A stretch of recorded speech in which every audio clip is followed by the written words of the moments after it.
musica l'ha fermata il coronavirus, è proprio chi cantava queste note a farla ripartire.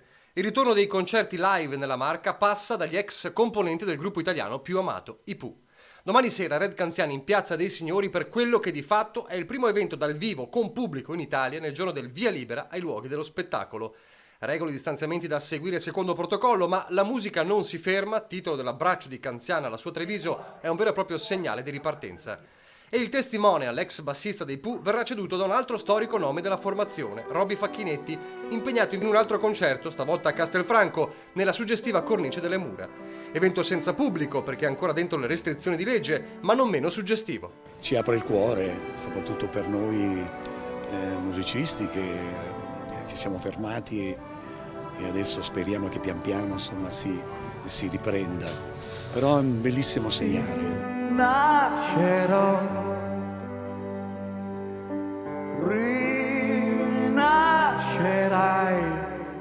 È la terra anche di Red, per cui quello che abbiamo sempre detto noi, la casa di ognuno di noi era un po' la casa di tutti, no? Venire qui è un po' come tornare a casa. Facchinetti con la sua Rinascerò, rinascerai, inno alla vita dopo l'emergenza coronavirus ed eseguita per la prima volta dal vivo, è l'ospite d'onore della grande orchestra del maestro Diego Basso, particolarmente emozionato per il ritorno della musica.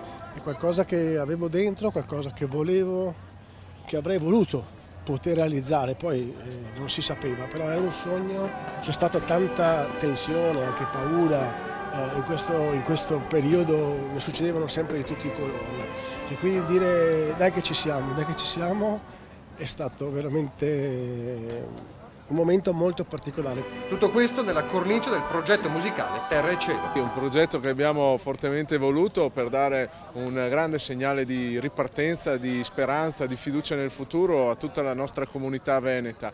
Pensiamo che la cultura, la musica che in questi mesi hanno sofferto tantissimo, tutti gli artisti fermi per mesi, oggi possano ripartire ed essere un volano per far ripartire tutte le attività, tutte le energie della nostra gente.